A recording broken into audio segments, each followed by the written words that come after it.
एक tester OTT platform में किस तरीके से टेस्टिंग करके एक एड ऑन स्किल अपने रिज्यूमे में ऐड कर सकता है, और what is the correct road map एक ओटीटी टेस्टर की स्किल को एनहांस करने का। मैं ये सजेस्ट करूंगा, and that is my personal point, कि if you are want to become a OTT tester, तो सबसे पहले आपको क्या चाहिए कि आपको समझना पड़ेगा कि लेकिन आपका customer is not satisfied with the usability part.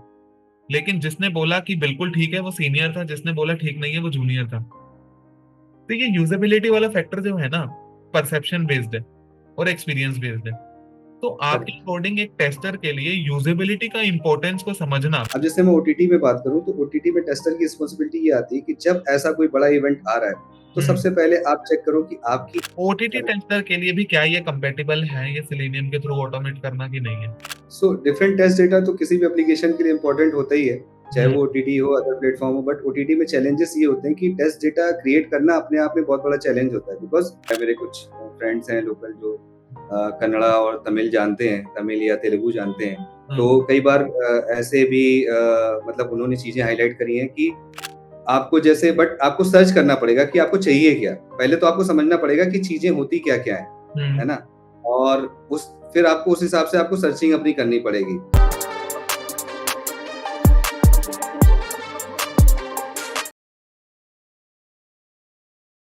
Hi sir, first of all, a very warm welcome to my channel. That is Salesforce Testing. Thank you, How are you? Wonder, thank you. It really means a lot. And first of all, sir, thank you so much for accepting the invitation. छोटा सा ना disclaimer दे देते हैं एक story telling के through आज की, आज के टॉपिक पे बात क्या होने वाली है। लिंक्डइन पर चले जाएं, यूट्यूब पे चले जाएं, इंस्टाग्राम पे चले जाएं, फेसबुक पे चले जाएं, in short social media platform पे चले जाएं। रिसेंटली इंडिया ने वर्ल्ड कप जीता, बहुत अच्छे व्यूवरशिप भी थी उस प्लेटफॉर्म पे, और पेरिस ओलंपिक्स का भी सबने देखा, और थोड़ा बहुत बिग बॉस भी लोग देख ही रहे हैं प्लेटफॉर्म्स पे। Correct, correct. आज के टाइम पे हो क्या रहा है कि टीवी से स्विच होके प्लेटफॉर्म्स पर चीजें जा रही हैं। जेंजी मार्केट आ रहा है, उसको नया कंटेंट चाहिए, उसको रोबो सिस्टम चाहिए, उसको उसके अकॉर्डिंग चॉइस चाहिए, उसके अकॉर्डिंग का कंटेंट कस्टमाइज चाहिए। Recommendations correct. कैसे मिलेगा? वो मिलेगा ओटीटी प्लेटफॉर्म्स के through. So in this podcast we are going to discuss एक टेस्टर ओटीटी प्लेटफॉर्म में किस तरीके से टेस्टिंग करके एक एड ऑन स्किल अपने रिज्यूमे में ऐड कर सकता है, और what is the correct road map एक ओटीटी टेस्टर की स्किल को एनहांस करने का और एक अच्छी वैल्यू को ऐड करने का। So I think you are the right person जिन्होंने बहुत एक्सपीरियंस इसमें किया है कि किस तरीके से ओटीटी प्लेटफॉर्म एक्चुअल में वर्क करते हैं, एक टेस्टर क्या उसमें कंट्रीब्यूट करता है अपने स्किल्स के थ्रू उस सिस्टम को रोबस्ट और कॉन्फिडेंट बनाने में। सो सर, डायरेक्टली क्वेश्चंस पर मैं नहीं जाऊंगा। मैं चाहता हूँ कि सबसे पहले आप अपनी जर्नी के बारे में बताओ कि लाइक आपको ओटीटी प्लेटफॉर्म के बारे में कैसे पता चला कि इसमें टेस्टिंग होती भी है, और होती भी है तो किस लेवल की होती है। So over to you no. First of all, thank you so much, Gandharv, for giving me this opportunity to speak on this podcast. And you are doing a really good job. I have seen couple of your videos, है ना। तो OTT की मैं अपनी journey बताऊं तो मैं around 8 years से ओटीटी प्लेटफॉर्म्स के लिए ही काम कर रहा हूँ। पहले मैं नोएडा में काम करता था, एक कंपनी में। वहाँ पे मैंने काफ़ी ओटीटी प्लेटफॉर्म्स के लिए, लीडिंग ब्रांड्स के लिए काम किया। उसके बाद फिर मैं बेंगलोर आया, बेंगलोर में एक लीडिंग ब्रांड्स के साथ में काम कर रहा हूँ। और काफ़ी अच्छी जर्नी रही, काफ़ी लर्निंग्स रही।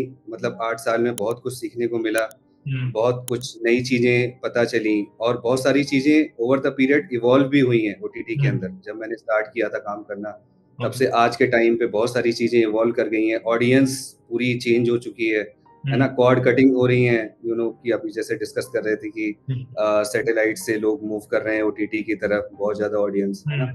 तो पहले हमारे पास बहुत ज़्यादा यूज़र बेस होता था सैटेलाइट पे, बट अब सारा मूव हो रहा है ओटीटी पे। तो बहुत सारी चीज़ें ओटीटी पे आने लगी हैं। थिएटर्स में भी अब मूवीज़ काफ़ी कम रिलीज़ होती हैं, मतलब मोस्टली ओटीटी पे आ जाती हैं जल्दी। तो बहुत सारी चीज़ें इवॉल्व हुई हैं, और मतलब it's my pleasure to talk about OTT technologies and techniques here with you. Thank you. Sir, काफी सब चीजों के ऊपर बात करनी है। वन बाय वन मैं सबसे पहले तो 8 ईयर्स की जर्नी में ये जानना चाहता हूँ, 8 ईयर्स में क्या ट्रांसफॉर्मेशन आया है। क्योंकि कोविड के बाद ही इंटरनेट की ताकत और इंटरनेट पे विजिबिलिटी का होना, और मिर्जापुर देखने के बाद या ऐसी वेब सीरीज देखने के बाद पता चला कि यार ये भी प्लेटफॉर्म्स होते हैं कि जहाँ पर होता है। तो और स्पोर्ट्स एंटरटेनमेंट भी बहुत बड़ा फैक्टर है। क्योंकि बिना स्पोर्ट्स के वी आर इंडियंस और बिना क्रिकेट देखे शायद हमें पता ही नहीं चलता कि क्या हो रहा है, और वो भी ओटीटी करेक्ट प्लेटफॉर्म पर स्विच हो गए हैं। तो ये correct. Digital transformation OTT market में, मैं इसकी जर्नी जानना चाहता हूँ, 8 साल पहले जब शुरुआत किया था और करंट सिचुएशन में क्या डिफरेंशिएशन है। बहुत सारे चेंजेस आए हैं। पहले क्या था, यूजर बेस बहुत कम होता था, इंटरनेट महंगा होता था, है ना। आज हम्म। के टाइम पे इंटरनेट थोड़ा चीप है ना, हम्म। इजीली अवेलेबल है। तो उस ओके। टाइम पे जैसे यूट्यूब तब भी था, बट हम्म। ऑडियंस बहुत कम होती थी। आपने देखा होगा कि पहले लाइव स्ट्रीमिंग इंडिया में नहीं था, हम्म। कहीं पे भी नहीं था। फिर 2014-15 के बाद लाइव स्ट्रीमिंग आया, आई थिंक हम्म। फेसबुक ने स्टार्ट किया, यूट्यूब ने स्टार्ट किया। तो उसके बाद लोगों का थोड़ा सा क्रेज ओटीटी की तरफ बढ़ा, है ना। फिर जियो की वजह से नेट जो लोगों को मिलने लगा। फिर अ, आपको पता ही है, कोविड के बाद बहुत सारी चीजें चेंज हो गई। जब लोग घर पे थे तो उनको कुछ ना कुछ चाहिए था टाइम पास करने के लिए, तो लोग ओटीटी की तरफ ज्यादा मूव हुए। हम्म। तो बहुत सारा शिफ्टिंग जो हुई है पिछले 7-8 सालों में, बहुत ज्यादा शिफ्टिंग हुई है। हम्म। मास शिफ्टिंग हुई है, मैं बोलूंगा कि टीवी से ओटीटी की तरफ। ओके। ओके। तो सर, ये जो शिफ्टिंग की बात हुई है अभी तक ना, अगर मैं ओटीटी टेस्टर के रोड मैप या OTT tester as a skill, उसके ऊपर अब मैं आना चाहूंगा, तो दो चीजें हैं। एक है OTT as a platform, and tester testing as a skill, it means quality. We all are tester, we both are tester right now, हम टेस्टिंग के ऊपर बात कर रहे हैं। करेक्ट मैं चाहता हूँ कि ओटीटी वाले पूरे रोड मैप को स्टार्ट करने से पहले आपकी लैंग्वेज में पता चले कि, या आपके एक्सपीरियंस के थ्रू पता चले कि ओटीटी है क्या, साधारण शब्दों में एक एग्जांपल के साथ। तो थोड़ा सा ये बेस सेट हो जाएगा कि इस तरीके से हम इसको आगे प्रोसीड करते हैं फिर। Correct correct. So OTT is something like कि जैसे हमारा सेट, मतलब जो लीनियर है, जो हमारा हम्म। टीवी पे जैसे पहले हम देखते थे कि चैनल्स आते थे, लाइव चैनल्स आते थे, हम्म। है ना। तो वो सारे लाइव ही आते थे, कुछ भी ऐसा मतलब हमें रिकॉर्डेड नहीं मिलता था। हम्म। बट ओटीटी में एक फ्लेक्सिबिलिटी हमें मिलती है कि ऑन डिमांड चीजें भी हमें मिल जाती हैं। कि हम्म। अगर सपोज कोई शो, अगर मेरा पहले टीवी पे क्या होता था कि अगर 7 बजे से कोई शो आना है, अगर हमने मिस कर दिया तो हम्म। मिस हो गया, आपको दोबारा नहीं देखने को मिलेगा। बट ओटीटी में वो फ्लेक्सिबिलिटी होती है कि हम्म। आपको वो दोबारा भी देखने को मिल सकता है, उसके कैचअप्स क्रिएट हो जाते हैं, उसका ऑन डिमांड क्रिएट हो जाता है, आपको ओके। बाद में भी जाके आप देख सकते हो।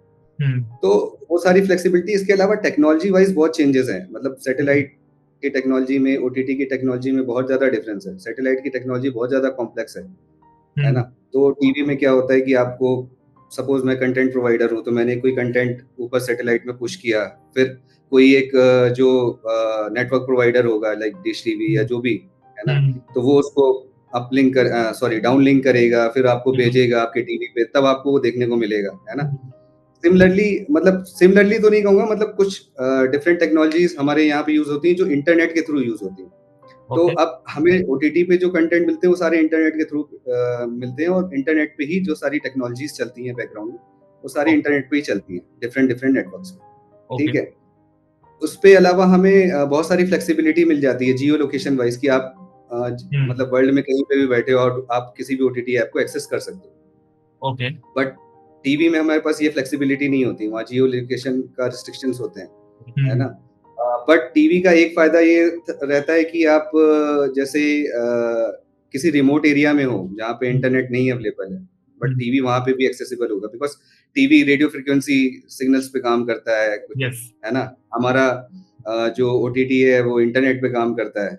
हम्म। तो इंटरनेट हर जगह नहीं हो सकता, बट मोस्ट ऑफ द जगह इंटरनेट भी आजकल पहुंच चुका है। बिल्कुल। ठीक है। फिर उसके अलावा कंटेंट वाइज फ्लेक्सिबिलिटी होती है, आपको रिकमेंडेड कंटेंट मिल जाएंगे, आपको अपनी चॉइस के कंटेंट मिल जाएंगे, है ना। आप डिफरेंट प्रोफाइल क्रिएट कर सकते हो ऐप के ऊपर। तो ओके। अगर फैमिली में 4 लोग हैं तो 4 लोगों की 4 तरह के अपने पसंदीदा कंटेंट हैं, तो वो अपना प्रोफाइल बना के अपने रिकमेंडेशंस के बेसिस पे अपने कंटेंट सेट कर सकते हैं। टीवी में वो फ्लेक्सिबिलिटी आपको नहीं मिलती है। ओके। तो बहुत सारी चीजें हैं टीवी में। क्या है कि आपको जो चैनल्स आप सब्सक्राइब करोगे वही मिलेंगे। ओटीटी में हम्म। आपको हो सकता है एक पैकेज के अंदर बहुत सारे एप्लीकेशंस के मिल जाएं। जैसे आजकल बहुत सारी कंपनीज हैं जो आपको एक कनेक्शन देती हैं, उसके ट्रू। बेसिस पे आप मल्टीपल ओटीटी प्लेटफॉर्म को एक्सेस कर सकते हो, प्लस बहुत हम्म। सारे अदर कंटेंट एक्सेस कर सकते हो। तो बहुत सारी फ्लेक्सिबिलिटी ओटीटी पे है, इस वजह से शिफ्टिंग बहुत ज्यादा है। ओके। तो अगर अगर हम डिफरेंशिएशन करें तो ये चीज होता है कि दोनों के 90s के टाइम पे या 80s के टाइम पे महाभारत जो आती थी, जो शाम को 7 बजे आती थी, मिस हो जाती थी तो एक हफ्ते का वेट करना पड़ता था। अब वो करेक्ट करेक्ट। टाइम डिडक्शन होके आपको ये, अच्छा अभी मिस हो गया, मैं बाहर हूँ, घर आके देख लूंगा उसका रीकैप विद सेम ऐसा ही लगेगा कि वो बिल्कुल पुराना है या कुछ है। एंड हाँ, यू कितनी बार भी आपको देखने का मन है, आप देख सकते हो उसको, ट्रू। है ना? It's available. ओके।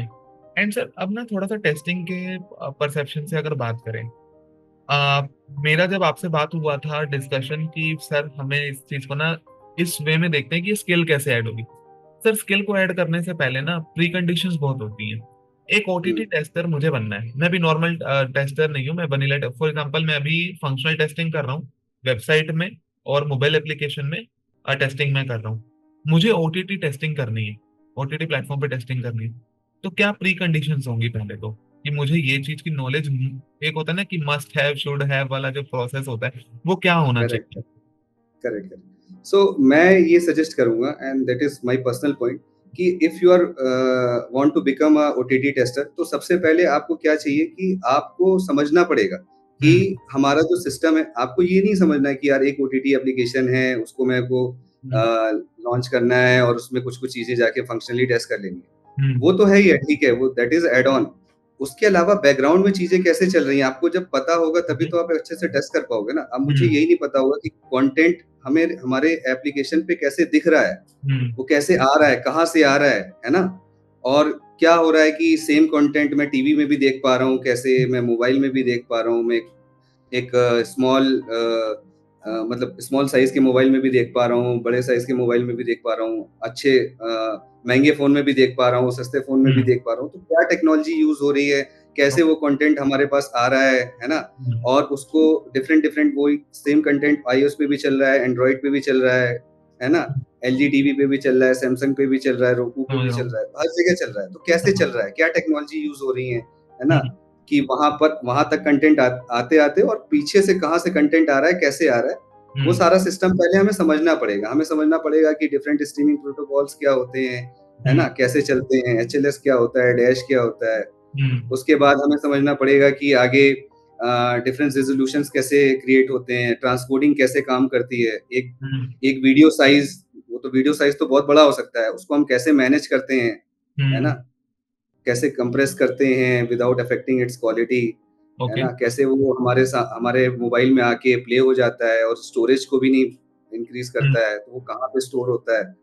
वो ओके। सारा मतलब अगर हमें पूरी बैकएंड में क्या चीज़ें चल रही हैं उसकी ज़्यादा नॉलेज होगी, तो ही हम एक अच्छा ओटीटी टेस्टर बन सकते हैं, है ओके। ना? उसके बाद अगर मैं प्लेबिलिटी की बात करूँ, तो सिंपल सा ये नहीं होना चाहिए कि यार प्लेबिलिटी का मतलब ये नहीं होता कि मैं गया, मैंने कंटेंट प्ले करके देखा प्ले हो रहा है, इट मीन्स कि हाँ, हो गई मेरी testing. So it like that कि अगर आप अच्छे ओटीटी टेस्टर हो ना, आप देख के बता दोगे कि कंटेंट की क्वालिटी क्या है। ओके। आपको देख के पता चल जाएगा कि कंटेंट में कहाँ पे ग्रीन पैचेस आ रहे हैं, कहाँ पे ग्रेन्स आ रहे हैं, कहाँ पे क्वालिटी डिग्रेड हो रही है ना? हम्म। आपको वो एरिया आइडेंटिफाई करना पड़ेगा। तभी आप बता पाओगे कि हाँ, ये कंटेंट अच्छा है, और that is also good for your end user. Hmm. जब तक आप एक कंटेंट को अच्छे से टेस्ट नहीं कर पाओगे, तब तक आप एंड यूज़र को अच्छे से डिलीवर कैसे कर पाओगे? ओके। तो मेरे पॉइंट ऑफ व्यू में ये इम्पोर्टेंट फैक्ट है जो लोगों को समझना चाहिए कि पैचेस क्या होते हैं, ग्रेन्स क्या होते हैं, है ना? ग्रीन स्क्रीन क्या होती है, ओके। पिक्सेलाइज़ेशन क्या होते हैं हम्म। वीडियोज़ के ऊपर, ओके। उसकी अंडरस्टैंडिंग प्लस बैकएंड में क्या कैसे चल रहा है, सिस्टम कैसे वर्क कर रहा है, वो हम्म। सारी understanding that is more important for a OTT tester okay. To understand. Sir इसमें हमने अगर बात करें तो थोड़ा टेक्निकल पार्ट को टच किया, बाकी हमने यूजेबिलिटी पार्ट को टच किया। मैं टेक्निकल पे बाद में आऊंगा, पहले यूजेबिलिटी पे यहाँ पर थोड़ा जाना चाहूंगा। Usability is all about UI and UX, जो कि सब सेम समझते हैं जबकि बिल्कुल डिफरेंस है। ठीक है। हुँ, हुँ। और इन करेक्ट। प्लेटफॉर्म्स पर इनके लोगों के अकॉर्डिंग चीजें डिजाइन है अंदर भी, चाहे लॉन्च करना हो या स्ट्रीमिंग करानी हो या इनके पोस्टर्स भी हो। ये मैंने बहुत बारीकी से इस चीज को आइडेंटिफाई किया कि क्या होता है। हुँ, सर एक टेस्टर आपकी टीम में कह रहा है कि ये तो ठीक है, दूसरा कह रहा है ये जम नहीं रहा, क्योंकि यहाँ यूजेबिलिटी का बहुत फर्क है। लेकिन आपका customer is not satisfied with the usability part. लेकिन जिसने बोला कि बिल्कुल ठीक है वो सीनियर था, जिसने बोला ठीक नहीं है वो जूनियर था। तो ये यूजेबिलिटी वाला फैक्टर जो है ना, परसेप्शन बेस्ड है और एक्सपीरियंस बेस्ड है। तो आपके करेक्ट। अकॉर्डिंग एक टेस्टर के लिए यूजेबिलिटी का इंपॉर्टेंस को समझना, बैकएंड पे हम आएंगे, वो कितना जरूरी है और वो कैसे जब ओटीटी प्लेटफॉर्म को टेस्ट करेगा तो यूजेबिलिटी पे फोकस कर सकता है, इसके ऊपर मैं आपका व्यू जानना चाहूंगा। सी देखो, यूजेबिलिटी आप ऐसे डिसाइड कर सकते हो कि फर्स्ट ऑफ ऑल आपको समझना पड़ेगा पहले इकोसिस्टम कैसे काम करता है सारा, ठीक है? जी। तभी आप बता पाओगे कि यूजेबिलिटी कैसी है। अगर यूजेबिलिटी को समझना है तो आपको एक अच्छा कस्टमर भी बनना पड़ेगा, है ना?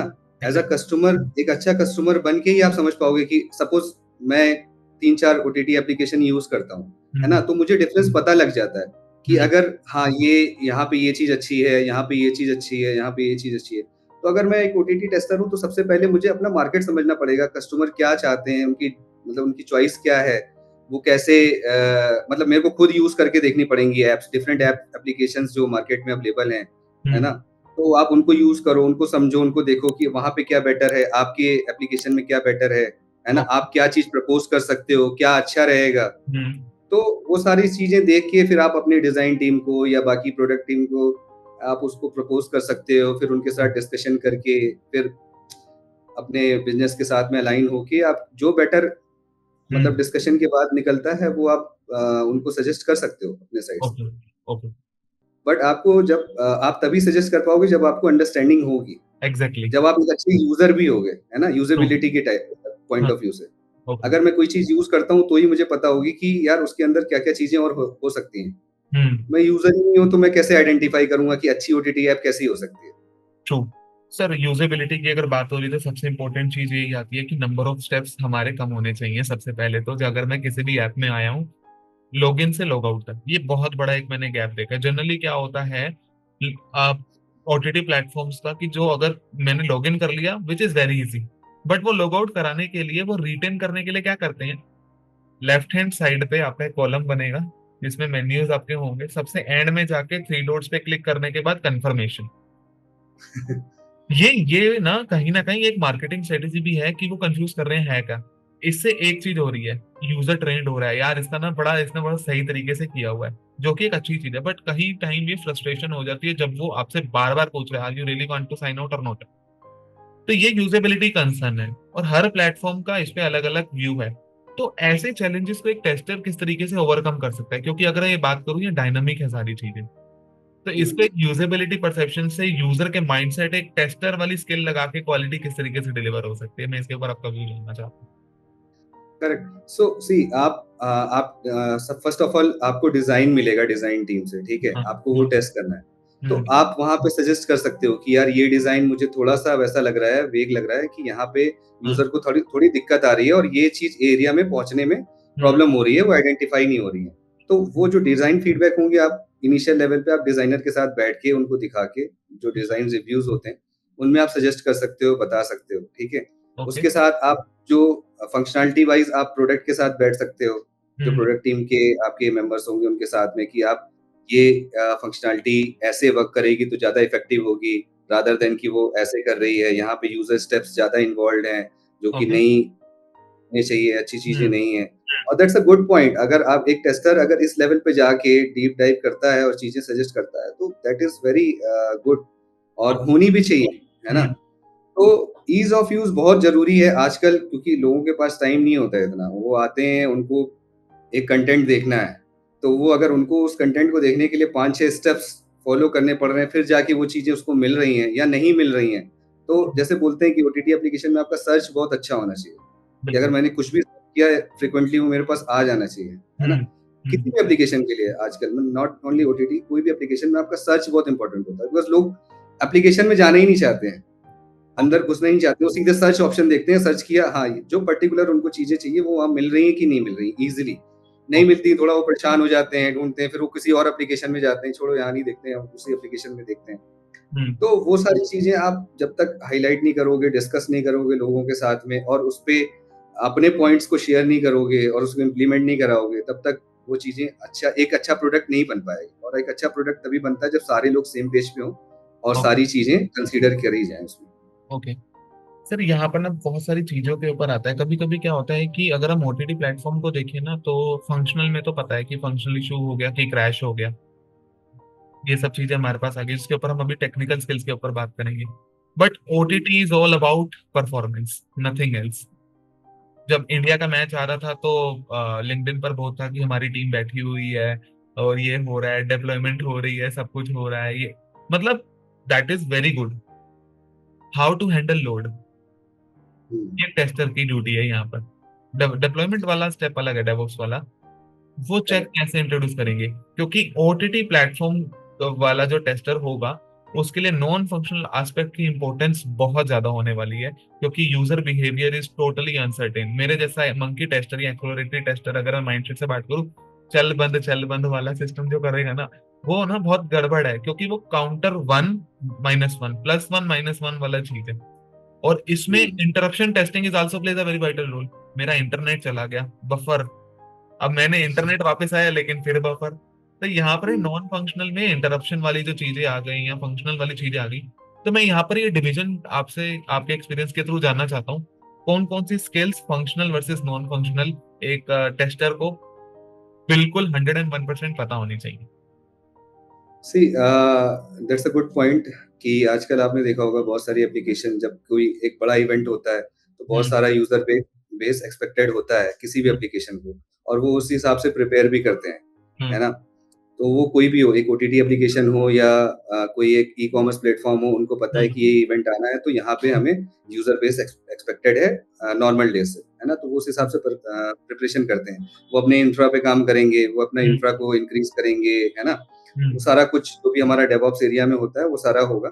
उसके अलावा टेस्टर की रिस्पॉन्सिबिलिटी ये आती है कि अब जैसे मैं ओटीटी में बात करूँ तो ओटीटी में टेस्टर की रिस्पॉन्सिबिलिटी ये आती है कि जब ऐसा कोई बड़ा इवेंट आ रहा है तो हम्म। सबसे पहले आप चेक करो कि आपकी एप्लीकेशंस में जितने भी पॉइंट्स हैं, हम्म। एरर पॉइंट्स कहाँ-कहाँ आ सकते हैं, है ओके। ना? वहाँ पे सारे चेक्स काम कर रहे हैं कि नहीं? सपोज़ अगर मेरा इंटरप्शन का कोई भी केस है, तो सारे हैंडल्ड हैं, नहीं है प्रॉपर? अगर ओके। मेरा इंटरनेट चला गया तो मुझे प्रॉपर इंटरनेट मैसेज मिल रहा है, नहीं मिल रहा है ना? हम्म। मेरी स्ट्रीम के पीछे से कोई चंक मिस हो रहा है, तो वहाँ पे प्रॉपर हैंडलिंग है कि नहीं है? एरर मैसेज प्रॉपर है कि नहीं है? उसके हम्म। बाद एरर अगर आ गया, कोई इंटरप्शन आ गया, उसके बाद उसकी रिकवरी प्रॉपर है कि नहीं है हम्म। ना? उसके बाद जैसे जैसे स्ट्रीमिंग में जो काम करता है, एबीआर मॉडल काम करता है, ठीक है? Okay. Adaptive bit rate model होता है। तो ओके। वो क्या करता है कि आपके इर्रिस्पेक्टिव ऑफ आपका इंटरनेट कनेक्शन कैसा है, वो स्ट्रीम को अपने आप ऑप्टिमाइज़ कर देता है। क्या हम्म। होता है कि हमारी स्ट्रीम मल्टीपल रेज़ोल्यूशंस में हम्म। ट्रांसकोड होती है। तो अगर और आपके डिफरेंट बिट रेट्स पे ट्रांसकोड होती है। तो बिट रेट्स आपका वही हो गया कि आपका जितना इंटरनेट स्पीड है, उस हिसाब से आपका बिट रेट चलता है, बिल्कुल। ठीक है? तो अगर मेरे पास बहुत अच्छा इंटरनेट कनेक्शन है, हम्म। तो मेरे को एक बहुत अच्छी क्वालिटी आप हम्म। या तो फ़ोर्सफुली चूज़ कर सकते हो या आपको अगर आप एबीआर में हो तो आपको ऑटोमैटिकली सेट हो जाएगी, ठीक बिल्कुल। है? और अगर आपका डाउनग्रेड हो रहा है इंटरनेट, एकदम से हम्म। जा रहा है या बहुत स्लो हो गया है, तो उस केस में भी हमारे पास एक बिट रेट होता है कि जो आपको कंटीन्यूअसली सर्व करता रहेगा, okay. Lowest bit rate quality पे भी। थोड़ा क्वालिटी आपने देखा होगा कि कई बार इंटरनेट स्लो होता है तो क्वालिटी थोड़ी-सी ब्लर हो जाती ब्लर हो है, जाता है। थोड़ी-सी डिग्रेड हो जाती है ना? हम्म। तो वो एक लोवेस्ट बिट रेट होता है कि जो भी वो भी आपके लिए ऑप्शन अवेलेबल होता है कि ताकि आपका एक्सपीरियंस जो सीमलेस एक्सपीरियंस है वो हम्म। डिस्टर्ब नहीं हो। ओके। तो एक इस ऐसे इवेंट में आपका एबीआर बहुत अच्छे से काम कर रहा होना चाहिए, है हम्म। ना? आपके सारे इंटरप्शंस पॉइंट्स, आपका जो भी नेटवर्क इंटरप्शंस है डिफरेंट डिफरेंट, वो सारे सही से हैंडल्ड होने चाहिए, है ना? फिर हम्म। ये आप कैसे कर सकते हो? आपको सिमिलर एनवायरनमेंट क्रिएट कर सकते हो। परफॉर्मेंस के लिए, लोड के लिए आप सिमिलर एनवायरनमेंट क्रिएट कर सकते हो। उतना लोड, सपोज़ आपको अ अ, 1 लाख लोगों का एक्सपेक्टेशन है, तो आप 1 लाख लोगों के साथ में एक लोड एनवायरनमेंट सेटअप कर सकते हो। उसपे देख सकते हो कि क्या-क्या चीज़ें कैसे काम कर रही हैं, स्मूथली काम कर रही हैं, नहीं कर रही हैं। ओके। नेटवर्क के लिए मैं बात करूँ तो नेटवर्क में आप डिफरेंट नेटवर्क कंडीशंस निकाल सकते हो। हम्म। नॉट ओनली वो मैंने नेट बंद कर दिया, फिर चला दिया, फिर क्या हो रहा है? नहीं, आप एक डेडिकेटेड मैं बोलूँगा एक राउटर सेटअप कर सकते हो। राउटर के हम्म। अंदर डिफरेंट डिफरेंट सेटिंग्स होती हैं, है ना? हम्म। कि आपको नेटवर्क कंजेशंस लेके आना है सिनेरियो, तो कैसे ला सकते हो कि हम्म। एक एरिया में मैक्सिमम लोग बैठे हुए हैं और वहाँ पे इंटरनेट चल रहा है, तो वो कंज्यूमर्स ज़्यादा हैं, तो इंटरनेट की स्पीड कितनी भी होगी बट वो हैंडल कर लेंगे। इंटरनेट स्लो हो जाएगा। आपने कभी एक्सपीरियंस किया होगा, आप किसी मॉल में गए होगे या किसी क्राउडेड हम्म। प्लेस पे जाओगे, वहाँ एकदम से इंटरनेट जो है ना, काम करना हम्म। बंद कर देता है या बहुत स्लो हो जाता है। तो बिल्कुल। वैसा सिनेरियो कैसे आप ला सकते हो हम्म। नेटवर्क में, है ना? उसके अलावा आप नेटवर्क में डिले कैसे डाल सकते हो कि अगर मेरे नेटवर्क में डिले आ रहा है, तो कैसे हम्म। डाल सकते हो? पैकेट्स उसके नेटवर्क के कैसे फ़ेल करा सकते हो? बहुत सारे डिफरेंट नेटवर्क्स के मेथड्स होते हैं जो आप कर सकते हो इंटरप्शन टेस्टिंग में। Real okay. टाइम जो आपको अगर एक्सपीरियंस चाहिए टेस्टिंग में, रियल टाइम सिनेरियोज अगर आपको रेप्लिकेट करने हैं, तो नेटवर्क टेस्टिंग में जब मोस्टली लोग यही समझते हैं कि मैंने वाईफाई बंद कर दिया या इंटरनेट बंद कर दिया फिर देख लिया, तो दैट इज ठीक है, वो एक जेनरिक मेथड है। उसके अलावा भी बहुत सारी चीजें हैं जो आप एड ऑन करके और डिफरेंट डिफरेंट सिनेरियोज को आप परफॉर्म कर सकते हो, है ना। आपने देखा होगा कि आप ट्रेवल कर रहे हो, ठीक है, तो आपका मतलब आप किसी ओटीटी ऐप को यूज कर रहे हो वाइल ट्रेवलिंग, तो वो सिनेरियो कैसे आप रेप्लिकेट करोगे, क्योंकि क्या होगा कि ट्रेवल के टाइम पे नेटवर्क वेरी करेगा, है ना, कहीं पे बहुत अच्छा नेटवर्क होगा, कहीं पे बहुत खराब होगा, तो वहां पे कैसे सीमलेस एक्सपीरियंस आप दे सकते हो कस्टमर को। तो ये छोटी छोटी सी चीजें हैं जो आप अगर अपनी टेस्टिंग में इसको इंक्लूड करोगे तो आपके एप्लीकेशन को रोबस्ट ही बनाएगा, और एक मतलब एक अच्छा एप्लीकेशन ऐसे ही चलते हैं। इसका एक बेस्ट एग्जांपल इंटरप्शन में हम इस तरह ये भी ले सकते हैं। 2 एग्जांपल मेरे पास अभी हुए हैं। जैसे जेनरिक वाले में तो आपने बताया कि मैंने फोन ओपन किया, मोबाइल डेटा भी ऑन किया हुआ है, जो मेरे फोन का नेट है, जो मेरा बैक चल रहा है, और वाईफाई भी, दोनों को बंद कर दिया, चलने दिया। एक को बंद किया, चलने दिया। मोबाइल डेटा को बंद किया, वाईफाई को चलने दिया। वाईफाई को बंद किया, मोबाइल डेटा को चलने दिया। दोनों को इकट्ठा ऑन कर लिया तो देखा कि वाईफाई हमेशा ऊपर रहेगा, इनेबल रहेगा। तो ये तो जेनरिक हो गए। अभी आपने ट्रेवलिंग सिनेरियो बताया सर, उसके लिए तो ये वाला मैंने भी फेस किया थी। फॉर एग्जांपल, जैसे मैं अभी कोई भी कॉन्फ्रेंस के लिए भी जिसमें रिसेंटली गया था बाय ट्रेन, तो हुआ क्या था कि जैसे दिल्ली पार हुआ, हरियाणा आया, तो नेटवर्क उनका मैसेज आ गया और वो ब्लर ब्लर ब्लर हो गया। तो ये वाली जो चीजें हैं, ये तो टाइम इन्वेस्टमेंट वाली चीजें from the perception of a user. But ये टेस्टर अपने एंड पे क्या राउटर में भी कॉन्फ़िगर करके ये चीजें कर सकता है? हाँ, राउटर से बहुत सारी सेटिंग्स होती है राउटर की जो हमें नहीं पता है, अगर हम एक्सप्लोर करें, है ना, नेटवर्क टीम के साथ में बैठ के, और वैसे तो बहुत सारी चीजें हैं राउटर में जो आप एक्सप्लोर कर सकते हो, है ना। और उसके अलावा आप बैंडविड्थ भी सेट कर सकते हो। बहुत सारी एप्लीकेशंस आती हैं, थर्ड पार्टी एप्लीकेशंस आती हैं जो डिफरेंट डिफरेंट बैंडविड्थ के साथ में, सपोज मेरे पास एक 1 जीबी का एमबीपीएस का एक डेटा आ रहा है, उसको मैं 10 एमबीपीएस में कैसे डाल सकता हूँ, या 5 एमबीपीएस में कैसे डाल सकता हूँ, तो वो सब भी चीजें आती हैं। तो आप डिफरेंट डिफरेंट नेटवर्क सिनेरियोज में भी आप चेक कर सकते हो कि आपका एबीआर सही से काम कर रहा है कि नहीं कर रहा है, है ना, और कोई इशू तो नहीं आ रहे हैं उसमें, कोई फेलियर तो नहीं आ रहा है, तो वो सारी हैंडलिंग आप देख सकते हो। तो सर इसके लिए मतलब अगर मैं इन शॉर्ट इस वाले पूरे क्वेश्चन आंसर का समराइज करूँ, तो आपको वो बैक टू बेसिक्स वाला है ना, एमसीए और बीसीए, ये बीटेक का सब्जेक्ट पढ़ा था, टीसीपी आईपी मॉडल और ओएसआई मॉडल का नॉलेज होना जरूरी चाहिए। और सबनेट मास्किंग वगैरह ये सब चीजें होती हैं, ये यहाँ पर आपका रोल एक्चुअल में प्ले करेंगी, क्योंकि यहाँ पर नेटवर्क स्विच वाली बात आ रही है। और टोपोलॉजीज के बारे में भी थोड़ा नॉलेज होना चाहिए, बिकॉज ओटीटी में सारा कुछ नेटवर्क पे ही चल रहा है ना। बहुत सारी चीजें आरटीएमपी पे चल रही हैं, एसटीएमपी पे चल रही हैं, एचटीटीपीएस पे चल रही हैं, तो वो कैसे ट्रेवल कर रही हैं, कैसे आ रही हैं, वो सारी चीजें तब तक आपको नॉलेज नहीं होगी, आप टेस्ट कैसे कर पाओगे। ओके सर, अभी हम जैसे टेक्नोलॉजी पे बात कर रहे हैं और एड ऑन स्किल पे बात कर रहे हैं ओटीटी पे, बट अगर टूल्स के बारे में बात ना हो तो फिर वो बात अधूरी रह जाएगी यहाँ पर हमारी। फॉर एग्जाम्पल, अगर हम ऑटोमेशन की बात करते हैं तो सेलेनियम है, साइप्रस है, प्लेराइट है। कोड में, नो कोड लो कोड में बहुत टूल आ गया। और अगर हम नॉन फंक्शनल की बात करें तो we have Apache JMeter, Gatling and stuff like that, बहुत सारा हो गया। And no code low code वाला अलग सिस्टम। ओटीटी टेस्टर के लिए भी क्या ये कंपेटेबल है, ये सेलेनियम के थ्रू ऑटोमेट करना कि नहीं है? हाँ, बिल्कुल कंपेटेबल है। टूल्स तो हमारे सारे वही कंपेटेबल हैं। सेलेनियम है, एपीएम है, साइप्रस भी यूज कर सकते हो आप, है ना। बहुत सारे जो अदर टूल्स हैं, सारे टूल्स यूज कर सकते हो। बट मेरा पॉइंट ये है कि आपको पहले समझना पड़ेगा कि एक एप्लीकेशन को, एक तो होता है कि ये मुझे जेनरिक पॉइंट ऑफ व्यू से ऑटोमेट करना है कि मेरे फंक्शनल टेस्ट केसेस हैं, मैंने उसको यूआई ऑटोमेशन कर दिया और हो गई। बैकएंड में आप क्या अपार्ट फ्रॉम एपीआई क्या ऑटोमेट कर सकते हो आप, है ना। तो बहुत सारी चीजें चलती हैं, जैसे ओटीटी में बैकएंड में बहुत सारा पूरी ट्रांसपोर्टिंग पाइपलाइन है ना। तो कि जैसे डेटा पूरा ट्रेवल होके आ रहा है और हमारे मोबाइल पे दिख रहा है, तो उस पूरी पाइपलाइन में हम क्या ऑटोमेट कर सकते हैं, है ना। प्लेयर बहुत इंपॉर्टेंट होता है ओटीटी में, है ना, बिकॉज सारा बिजनेस आपका प्लेयर का है। तो प्लेयर पे हम कितनी अच्छी टेस्टिंग कर सकते हैं, है ना। तो एक तो होता है कि प्लेयर पे जो भी उसके एनालिटिक्स हैं, है ना, और या फिर उसके जो परफॉर्मेंस मैट्रिक्स हैं, तो वो सारी चीजें तो वो तो हमको प्लेयर से मिल जाती हैं, या थर्ड पार्टी टूल्स यूज करके वो सारी चीजें हम गेट कर सकते हैं। बट जो प्लेयर के पीछे, सपोज फॉर एग्जांपल, प्लेयर का जो भी एक सेगमेंट आ रहा है सीडीएन से, ठीक है, तो वो कितने सेकंड का हमने सेट किया हुआ है, कितने सेकंड का आ रहा है, और वो आ रहा है एक्चुअली कितने तो उस चीज़ों को हम कैसे ऑटोमेट कर सकते हैं कि वो सही आ रहा है, नहीं आ रहा है, या फिर ओके। वो आ रहा है तो उसके अंदर कुछ ऐसा तो नहीं है, कोई चंक्स मिसिंग है या कोई हम्म। स्ट्रीम मिसिंग है उसके अंदर से, है ना? ओके। तो वो सारी चीज़ें कैसे ऑटोमेट कर सकते हैं, प्लेयर के बैकग्राउंड में जाके, हम्म। प्लेयर के परफॉर्मेंस मैट्रिक्स को कैसे ऑटोमेट कर सकते हैं ताकि जो हमारा एक एक व्यूइंग एक्सपीरियंस है वो सीमलेस हो, अच्छा हो, है ना? ओके। प्लेयर पे हमारा रीबफरिंग ना हो बहुत ज़्यादा, हम्म। तो वो सारी चीज़ें कैसे हैंडल कर सकते हैं। और इफ पॉसिबल मुझे लगता है कि अगर हम उसको एक्सप्लोर करना चाहें तो वो भी कर सकते हैं कि प्लेयर की क्वालिटीज़ को कैसे हम ऑटोमेट कर सकते हैं कि हम्म। अगर मेरा प्लेयर चल रहा है तो उसके ऊपर कहाँ-कहाँ पे स्ट्रीम फेलियर आया, कहाँ पे कितनी बार बफरिंग आई, है हम्म। ना?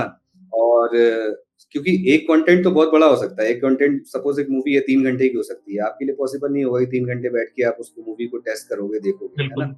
हम्म। तो उस लेवल पे आपको कुछ ऑटोमेशन देखना पड़ेगा कि वो ऐसा ऑटोमेशन हो जो एक कंटेंट मेरा सपोज़ एक नया कंटेंट रिलीज़ होने वाला है मार्केट में, तो हम्म। मैं कोई ऐसा टूल ऑटोमेट करूँ या किसी टूल के हेल्प से या कोई एक ऑटोमेशन में कुछ ऐसा देखूँ कि वो एंटायर कंटेंट का जो भी एक्सपीरियंस है कि कहाँ पे उसमें ग्लिचेस हैं, कहाँ पे ग्रीन स्क्रीन है, हम्म। पैचेस हैं, ग्रेन्स हैं, हम्म। या फिर कहाँ पे उसका कोई अगर चंक मिसिंग है किसी पूरी स्ट्रीम का तो कहाँ पे मिसिंग ओके। है ना? तो कहीं पे अगर पिक्सेलाइज़ेशन है तो वो कहाँ पे है? तो जिससे हमारा यूज़र एक्सपीरियंस बहुत अच्छा हो जाएगा, मतलब आपको कुछ ओके। करने की ज़रूरत नहीं है, आप सिंपली कंटेंट आपका मार्केट में जाएगा और उसपे कोई भी कंप्लेंट नहीं आएगी। सर अभी तक ना आपने बैकएंड के ऊपर बहुत चीजों को बताया, यूजेबिलिटी के ऊपर चीजों को बताया, फंक्शनल एस्पेक्ट्स के ऊपर आपने बात करी। बट सर अगर हम टेस्टर की बात करें ना तो होता है ना कि कि mobile tester, web application tester, mobile में एंड्रॉयड वाला टेस्टर, मोबाइल में ही आईओएस वाला टेस्टर। लेकिन ये ओटीटी प्लेटफॉर्म की जो स्ट्रीमिंग है ये तो बहुत जगह पे है। फॉर एग्जांपल अगर मैं सबसे बड़ा चैलेंज की बात करूं, मान लो कि मैं रिच हूँ, मान लो एज्यूम करना है आपको कि मैं रिच हूँ और रिसेंटली आईफोन 16 प्रो मैंने ही सबसे पहले इंडिया में खरीद लिया। एंड मेरा एक फ्रेंड है, उसका नाम तुषार है। He is not that much rich but वो अभी भी सैमसंग का छोटा सा कोई फोन चला रहा है, बट स्मार्टफोन है। दोनों के पास सब्सक्रिप्शन है ओटीटी प्लेटफॉर्म का, दोनों कंटेंट का व्यू कर रहे हैं। ये चैलेंज टेस्टर कैसे हैंडल करते हैं, क्योंकि डिवाइस का चैलेंज हो गया। दूसरी तरफ मैंने कहा कि मैं रिच हूँ, मान लो आप, तो मेरे पास सैमसंग का वो सबसे महंगे वाला टीवी भी है, लेकिन उसके पास, मेरे दोस्त के पास, जो मेरा फ्रेंड है, उसके पास वो चीज नहीं है। उसके पास नॉर्मल स्मार्ट टीवी है जो इनिशियल लेवल पे आया था। तो अब करेक्ट, यहाँ पर ना बड़े सारे डिफरेंशिएशन और ब्रांचेस ओपन हो रही हैं टेस्टर की अपॉर्चुनिटी के लिए, उसकी स्किल को मेजरमेंट करने के लिए। क्यों? क्योंकि जो चीज जितनी एक्सपेंसिव होगी डिजिटल प्रोडक्ट में अगर बात करूं, तो वो क्वालिटी के ऊपर और स्ट्रीमिंग के ऊपर, यूजेबिलिटी के ऊपर हमेशा हावी होगी आपकी नॉर्मल से। तो यहाँ करेक्ट, पर जो टेस्टर है वो टेस्टिंग के टाइम पे तो उसको आईफोन 16 प्रो थोड़ा ना दे देंगे पहले दिन ही कि इस पे टेस्ट कर लो। तो ये इसके ऊपर करेक्ट, अपना व्यू है, ये कैसे हैंडल होता है ये वाला चैलेंज? Correct, correct. देखिए, होता क्या है कि जो नई टेक्नोलॉजीज़ आती हैं, हमें ज़रूर इंक्लूड करना चाहिए उन सारी चीज़ों को, बट इंस्टेंटली नहीं हो सकता। बिकॉज़ जैसे आप सपोज़ आईफ़ोन 16 लॉन्च हुआ है मार्केट में, ठीक है? तो फर्स्ट ऑफ ऑल आपको अपना यूज़र बेस समझना पड़ेगा। मान लो मैं एक एक्स ओटीटी एप्लीकेशन के लिए काम कर रहा हूँ, ओके। उस एक्स ओटीटी एप्लीकेशन का यूज़र बेस कैसा है? कौन से डिवाइसेज़ पे सबसे ज़्यादा है ना? सपोज़ एंड्रॉइड है, तो एंड्रॉइड के कौन से डिवाइसेज़ बहुत ज़्यादा यूज़र बेस जिस पे बहुत ज़्यादा है हमारे पास? आईओएस के कौन-कौन से वर्जन्स हैं जिस पे ज़्यादा यूज़र बेस है हमारा? टीवी में कौन से ऐसे टीवी प्लेटफ़ॉर्म है जहाँ पे सबसे ज़्यादा यूज़र बेस है? तो सबसे पहले हमें अपना यूज़र बेस समझना पड़ेगा, बिकॉज़ हमारा सबसे पहले प्रायोरिटी उन यूज़र्स को टारगेट करना होगा जिस पे हमारा यूज़र बेस ज़्यादा है। हम्म। रादर देन कि अभी आईफ़ोन 16 आया, ठीक है, अभी आया, लॉन्च हुआ है, हम्म। अभी बहुत कम ही लोगों के पास में होगा, तो जनरल सी बात है कि यूज़र बेस बहुत कम ही होगा, है ना? हाँ। तो उसके चक्कर में हम अपना एक्जिस्टिंग यूज़र बेस खराब नहीं करेंगे ना, तो फर्स्ट हम्म। प्रायोरिटी हमारा एक्जिस्टिंग यूज़र बेस होगा। आईफ़ोन 16 को भी हम कैटर करेंगे, बट एक टाइम के बाद में। तो अगर हमारे पास इंस्टेंटली नहीं है अवेलेबल, अगर हो सकता है तो बहुत है, वेल एंड गुड है ना? अगर नहीं है, तो हाँ, हम उसको भी इंक्लूड करेंगे, बट जो हमारे पास एक्जिस्टिंग चीज़ें हैं, पहले हम उस पे फोकस ज़्यादा करेंगे। तो ऐसे हैंडल कर लेते हैं हम लोग, है ओके। ना? बिकॉज़ आप डिवाइसेज़ की बात करोगे, ओटीटी में वैरायटी ऑफ डिवाइसेज़ हैं। मतलब बिल्कुल। आप एंड्रॉइड में बात करो तो N number of Android devices, N number of Android companies हैं जो डिवाइसेज़ हम्म। लॉन्च कर रही हैं, है ना? सारे एंड्रॉइड प्लेटफॉर्म के अपने चैलेंजेस होते हैं, कुछ एंड्रॉइड पे चल रहे हैं, कुछ एंड्रॉइड ओपन सोर्स पे अपना कुछ बना हाँ। के कुछ चला रहे हैं ओएस, है ना? तो बहुत सारी चीजें, तो वो बहुत बड़ा चैलेंज होता है ओटीटी एप्लीकेशंस के लिए कि सबको कवरेज दे पाना, मतलब 100% कवरेज तो पॉसिबल ही नहीं है, बट हाँ मैक्सिमम लोग ट्राई करते हैं कि मैक्सिमम कितना कवरेज हम कर सकते हैं, तो वो भी हम अपना यूजर बेस वगैरह को हमें ध्यान देना चाहिए कि हमारा यूजर बेस सबसे ज्यादा कहाँ पे है, तो वो डिवाइसेस हमें अपने जरूर इंक्लूड करने चाहिए, है ना? ओके। वो ओएस मॉडल हमें जरूर इंक्लूड करने चाहिए। हम्म। डिवाइस साइज बहुत इंपॉर्टेंट होता है, मतलब स्क्रीन साइज बहुत इंपॉर्टेंट होता है ओटीटी में, कि हम्म। डिफरेंट स्क्रीन साइज हमारे पास होना चाहिए। अब मैं बात करूं अगर टीवी के बारे में, तो आजकल स्मार्ट टीवीज बहुत सारे आ रहे हैं, है ना?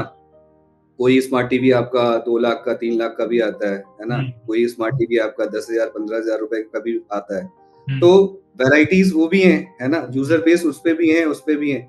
तो वो सारी चीजें हम ओटीटी पॉइंट ऑफ व्यू से कैसे हैंडल होती हैं, वो सारी चीजें हमें समझनी चाहिए। अब हम्म। जैसे नई टेक्नोलॉजीज आ रही हैं, डॉल्बी विजन्स आ रहा है, एग्जैक्टली। एक्सपीरियंस आ रहा है ना? हम्म। चल रहा है हमारा एटमॉस ऑडियोज में, एटमॉस, डॉल्बी एटमॉस पे हम चल रहे हैं, है ना?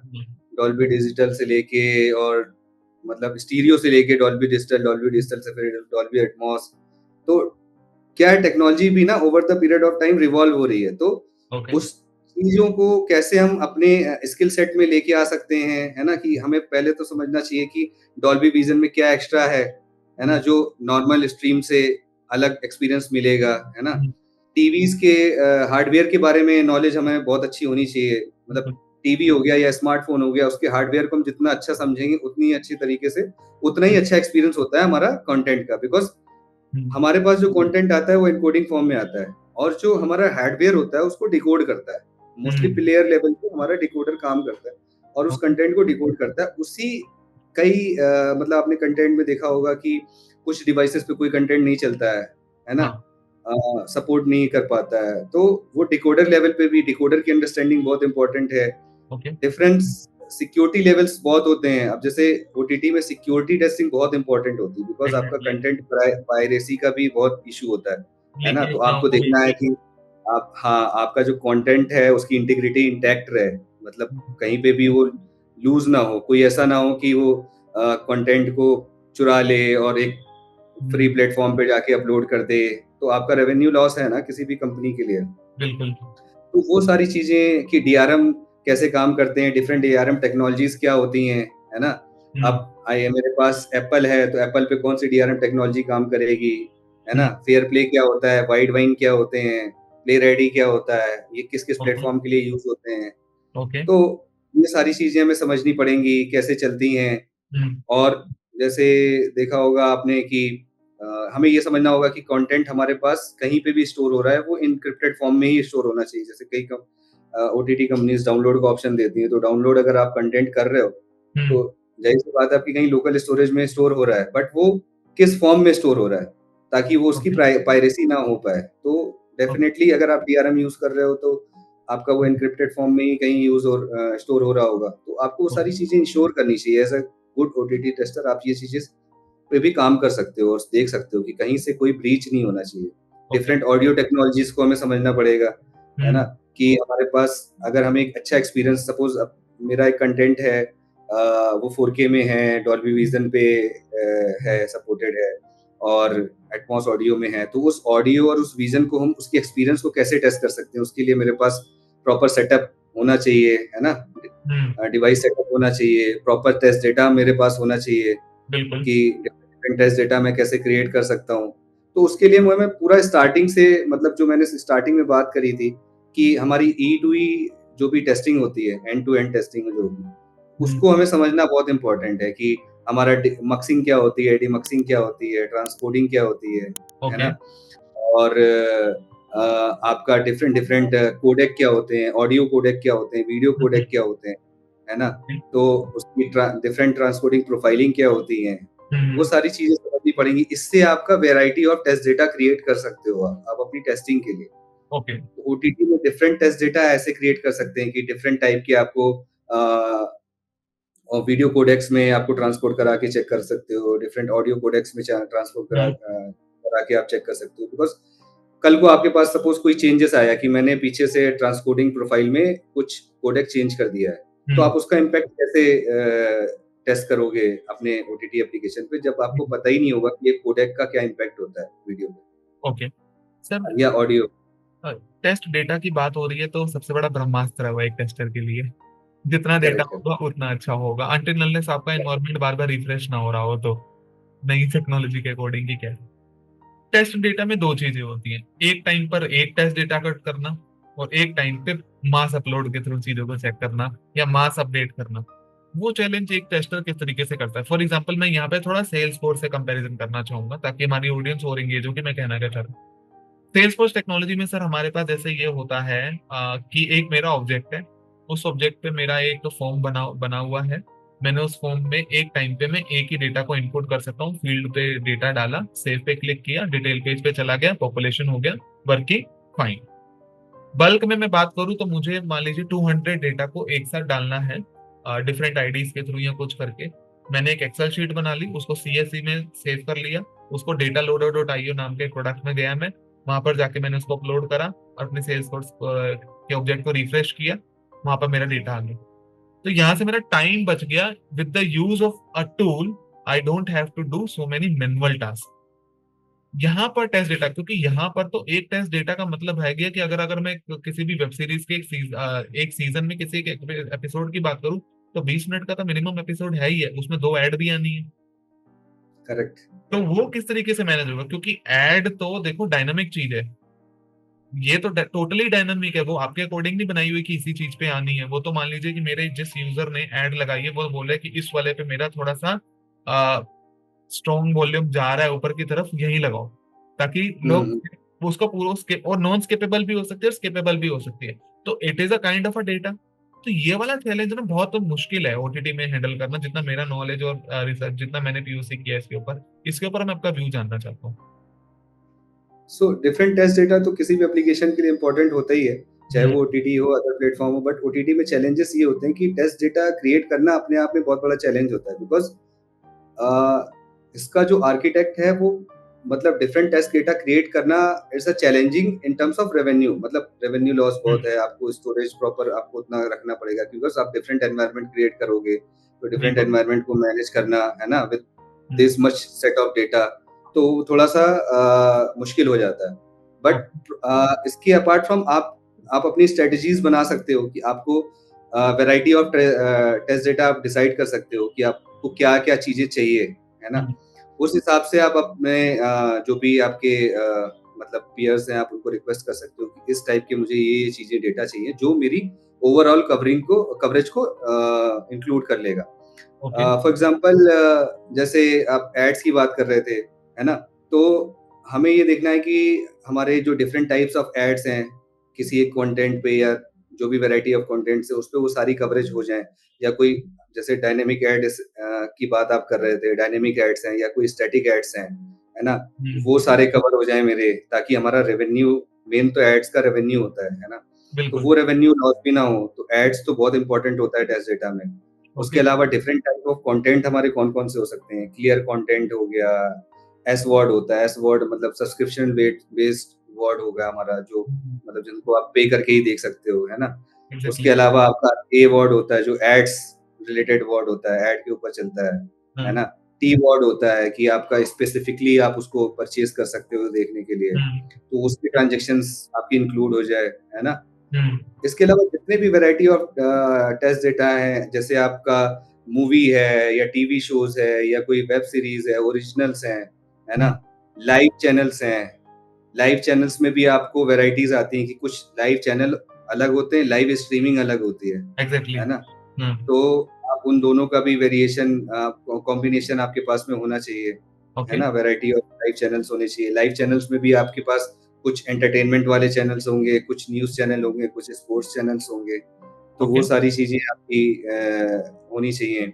उसके ओके। अलावा जैसे आपकी एप्लीकेशंस हैं, तो उसपे हो सकता है कि आपके पास कुछ इन हाउस चैनल्स भी होंगे, कुछ आपके पास थर्ड पार्टी चैनल्स भी होंगे, तो वो कैसे आ रहे हैं, कैसे काम कर रहे हैं, तो वो हम्म। उनको आप कैसे इंक्लूड कर सकते हो अपने टेस्ट डेटा में, है ना। हम्म। तो ये सारी चीज़ें हैं। फिर डिफरेंट जैसे मैंने बोला कि डिफरेंट वीडियो कोडेक को आप इंक्लूड कर सकते हो, डिफरेंट ऑडियो कोडेक को यूज कर सकते हो, different resolutions of the content आप अपने पास देख सकते हो, ओके। है ना, ऐड कर सकते हो टेस्टिंग के लिए। हम्म। तो वो सारी चीजें भी इम्पोर्टेंट है।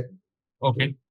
सर सबसे इम्पोर्टेंट चीज यहाँ पर टेस्ट डेटा में आपने ना नंबर ऑफ चीजों के ऊपर ना ब्रांचेस को ओपन करा है। Dynamic add, customization things, duration of content, duration of engagement within the same content, skippable, non-skippable। एक इम्पॉर्टेंट चीज जो फैक्टर है जो सबसे इम्पोर्टेंट आज के टाइम पे है वो है मल्टी लैंग्वेज का सपोर्ट होना। हम्म। रीजनल सपोर्ट जिसे हम कहते हैं कि फॉर एग्जांपल करेक्ट। अगर मैं बेंगलुरु में हूँ और मैं दिल्ली में हूँ तो हिंदी में आ रहा है, ठीक है। मैं बेंगलोर चला गया तो सेम ऐड कन्नड़ा में हो गई। मैं पंजाब चला गया करेक्ट। तो वो पंजाबी में हो गई।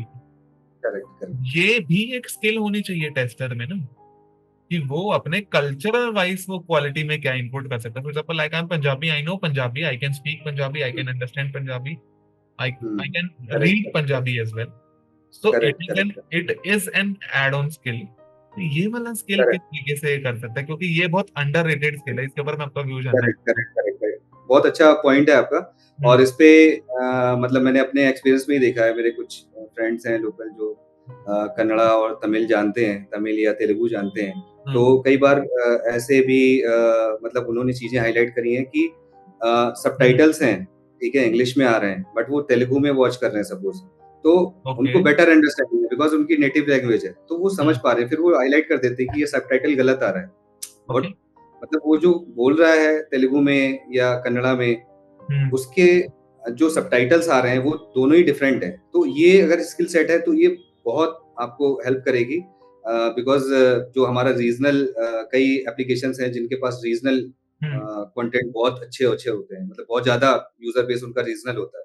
तो अगर किसी के पास में ये स्किल सेट भी है कि अगर वो मल्टीलिंगुअल है और हम्म। उसको आता है, तो वो कंटेंट को देख के बता सकता है कि हाँ यहाँ पे ये चीजें गलत आ रही हैं, या कुछ कहीं पे कुछ टाइटल है मूवी का वो हम्म। गलत आ रहा है तो वो भी देख सकता है। बिकॉज हमारी जो ओटीटी एप्लीकेशंस हैं वो मल्टीलिंगुअल भी होती हैं, मतलब एग्जैक्टली। कंटेंट तो मल्टीलिंगुअल होते ही हैं, ओटीटी हम्म। एप्लीकेशन भी मल्टीलिंगुअल होती हैं, आप लैंग्वेज चेंज कर सकते हो, है ना? तो ओके। वो लैंग्वेज चेंज करने के बाद भी जो लिख के आ रहा है, अगर आपके पास स्किल सेट है, आप अगर समझ सकते हो, तमिल समझ सकते हो, तेलुगु समझ सकते हो, या कोई भी रीजनल लैंग्वेज अगर आप समझ सकते हो, तो हम्म। आपके लिए एक प्लस पॉइंट है, एड ऑन है, आप ओके। उसको अच्छे से जज कर पाओगे।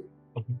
सर जब हम मल्टी लैंग्वेज सपोर्ट की बात करते हैं ना तो एक सबसे इम्पोर्टेंट चीज ये होती है कि एक तो वो होता है ना कि बचपन से उसने वो लैंग्वेज बोली है तो वो पकड़ के उस चीज को बता भी सकता है और डेवलपर को बग भी रिपोर्ट कर सकता है और प्रोडक्ट ओनर से डिस्कस करने के बाद, नहीं तो रिजेक्ट ना करेक्ट। हो जाए, क्योंकि ये यहाँ पर एक सेंटीमेंट फैक्टर भी है। हम इस चीज को पहले करेक्ट। सिंप्लीफाई कर दें। Sir correct. Correct. Compatibility is also one of the thing जो ओटीटी प्लेटफॉर्म में ना, जिसके ऊपर आपने पूरा बताया, ऑडियो, वीडियो, ये दोनों, इसके अलावा तो कुछ नहीं है। हमारा तीसरी कोई कैटेगरी बनती ही नहीं है अभी तक। दूसरा अगर तीसरी बात करें तो वो यूजेबिलिटी है जो डिफर करेगी आपके जो आपने प्रोटोटाइप बनाए होंगे उसके अकॉर्डिंग होगा। बट अगर मैं टेस्टिंग डॉक्यूमेंटेशन की बात करूं, फॉर एग्जांपल एज सच अगर मुझे ओटीटी प्लेटफॉर्म में टेस्टिंग करनी है, ओटीटी मैंने पॉडकास्ट देख लिया आपका, मैं समझ गया कि क्या है पूरा, आपने मेरे को बता दिया ओटीटी क्या होता है, टेस्टिंग भी बता दिया। आपने बहुत सारी हम्म। टर्म्स को भी यूज किया जो मैंने यहाँ पे नोट भी करी, H L S, dash, ABR, connectors, router, networking के concepts, that is very well enough. But as such there is any testing documentation जहां से मैं रिव्यू कर सकता है, जहां से हमारी ऑडियंस रिव्यू कर सकते हैं कि यहाँ पर आप चले जाओ, यहाँ पे आपको मिल जाएगा। एनी सोर्स ऑफ ट्रुथ जो आप रिकमेंड करना चाहोगे कि यहाँ से पर्सन कर सकते हैं?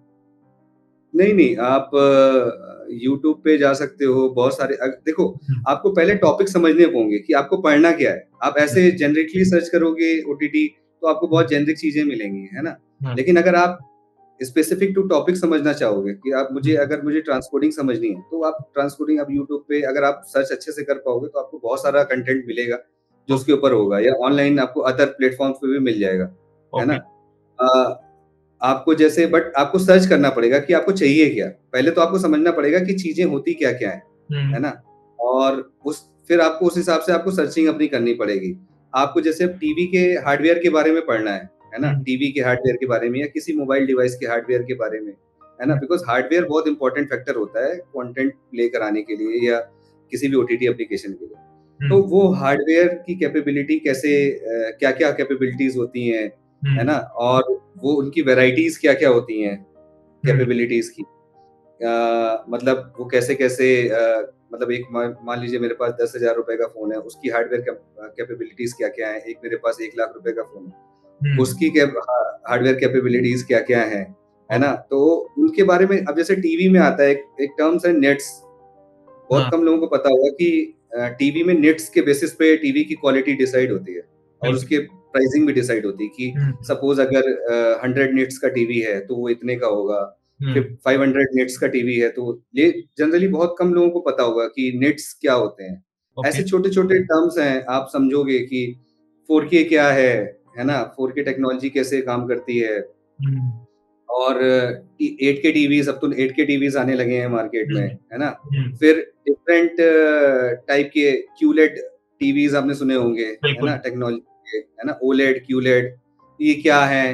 तो ये जब आप समझोगे, आप इनको जितना ज्यादा आपको बेटर अंडरस्टैंडिंग होगी, उतना ज्यादा आप अपने कंटेंट को अच्छे से टेस्ट कर पाओगे, बिकॉज आने वाले टाइम में ओटीटी ऐसे ही इवॉल्व होगा कि हमारी जो हार्डवेयर कैपेबिलिटी है वो इवॉल्व होंगी। वो अभी मान लो पहले क्या होता था कि हमारे पास एक वो सीआरटी वाला टीवी होता था, है ना, बड़ा सा। धीरे धीरे फिर हमारे पास एलसीडी आया, फिर एलईडी टीवीज आए, फिर एलईडी टीवीज के ऊपर स्मार्ट टीवीज आए, स्मार्ट टीवी के ऊपर बहुत सारी वेराइटीज आने लगी, है ना, कि अब ये टीवी डॉल्बी विजन सपोर्टेड है, एटमॉस सपोर्टेड ऑडियो है ना। अब उसके ऊपर भी बहुत सारे, अब व्यूइंग के ऊपर बहुत ज्यादा काम हो रहा है कि उसके ऊपर भी बहुत सारे एआई काम कर रहे हैं, है ना। बहुत सारी बड़ी लीडिंग ब्रांड्स हैं जो इस पे काम कर रहे हैं कि, है ना, कि क्यूलेड टेक्नोलॉजीज, ओलेड टेक्नोलॉजीज, उनके ऊपर कि यूजर का व्यूइंग एक्सपीरियंस कितना और एनहांस हो सकता है ना, कि वो पिक्सल जो हमारे एक स्क्रीन के होते हैं उनको कैसे एनहांस कर रहे हैं ताकि व्यूइंग एक्सपीरियंस हमारा और अच्छा हो सके। तो वो सब चीजें आप समझोगे, आप जब आपको इंटरेस्ट आने लगेगा तो आप खुद ही पढ़ने लगोगे, आप समझने लगोगे। आपको गैजेट्स में इंटरेस्ट है तो आप गैजेट्स को समझोगे, पढ़ोगे, उस हिसाब से फिर आपको उसकी अंडरस्टैंडिंग होगी तो आप खुद ही जाओगे, सर्च करोगे, है ना। अब जैसे मेरे को पहले जब मैं ओटीटी में नहीं था तो मुझे आई वाज वेरी सरप्राइज कि यार ये सेम चैनल ओटीटी में, मतलब मोबाइल में कैसे चल रहा है, कैसे आता है हमारे पास, कहाँ से आता है ना। सेट पहले टीवी में हमें बचपन में होता था कि कैसे टीवी में कैसे आ रहा है, ये कैसे दिख पा रहा है हमें, है ना। तो अब हमें समझ में आता है कि पीछे ये सारी टेक्नोलॉजीज हमारी काम करती थी तो उसकी वजह से हम ये देख पा रहे थे। तो वो समझना बहुत इम्पोर्टेंट है, तो वो समझ सकते हैं, ठीक है। बाकी आपकी ऑडियंस में से किसी को भी अगर कुछ लगता है तो they can reach out to me on LinkedIn, मतलब किसी को कुछ सीखना है, समझना है कैसे होती है चीजें, क्या होती है ना, कैसे टेस्टिंग में अपने आप को एनहांस कर सकते हैं, ओटीटी टेस्टिंग में कैसे सीख सकते हैं, एंड सर उसके लिए मैं अपनी ऑडियंस को बता दूं कि मैं पूरा लिंक्डइन एंड सर का बायो पूरा एक्सपीरियंस के साथ कर दूंगा, तो वहां से कोई भी रीच आउट कर सकता है। एंड जब इस पॉडकास्ट को मैं लिंक्डइन पे पोस्ट करूंगा तो सर को टैग भी करूंगा, तो वहां से आप कनेक्शन करके सीख सकते हैं। सर थोड़ा सा और जाते हैं डिटेल में, क्योंकि इस पॉइंट से ना बहुत सारी चीजें निकल के आ रही हैं, क्योंकि मैं चाह रहा हूँ कि कोई जो आपके पास क्वेश्चन लेके आए वो भी स्टडी करके आए, क्योंकि you have mentioned so many points which are, मतलब जिनके बारे में मुझे भी अवेयरनेस नहीं था। क्योंकि वो होता है ना कि हम प्लेटफॉर्म चेंज हो गया भूल जाते हैं, लेकिन रिकॉल हुई हैं चीजें तो कुछ और क्वेश्चंस आए हैं। Sir OTT platform is all about updates updates and updates, that is true, क्योंकि ये बहुत इंपॉर्टेंट है। रिग्रेशन चेकलिस्ट यहाँ पर क्या होती है, क्योंकि ओटीटी इटसेल्फ ही इतना बड़ा चीज है, तो रिग्रेशन चेकलिस्ट एक टेस्टर क्या करेगा, क्योंकि यहाँ की जो रिलीज होती है ये तो पूरी रन टाइम है, कि मतलब मैं टीवी देख रहा हूँ पीछे से 2 मिनट के लिए बंद हुआ और अपडेट आ गए तो पूरा यूआई चेंज। तो user retentionship plays a very vital role यहाँ पर। इस क्वेश्चन को पूछने का रीजन सर एक ही है, gaming industry and content industry जो है ना, ये दोनों अलग, मैं इसको सेगमेंट करता हूँ। ये जहां पर बेनिफिट दिखेगा वहां जाएगी, और ये यहाँ से यहाँ चली जाए और यहाँ से यहाँ चली जाए, किसी को भरोसा नहीं है। तो एक टेस्टर किस तरीके से अच्छी टेस्टिंग करके क्वालिटी को बिल्कुल असिस्ट करके बट रिटेन करवा सकता है बिना फेस दिखाए, क्योंकि रिकॉग्निशन हमें मिलती तब है जब हम बिल्कुल ही यूनिक कुछ करते हैं, and we are blessed enough कि हम कॉन्फिडेंट बूस्ट कर रहे हैं उस प्रोडक्ट में। तो वो किस तरीके से अलग हम दिखा सकते हैं, क्योंकि ये बहुत इंपॉर्टेंट पॉइंट है, मतलब ऑडियंस के नजरिए से। देखो ओटीटी क्या है ना, बड़ा फास्टली ग्रोइंग मार्केट है अभी, है ना।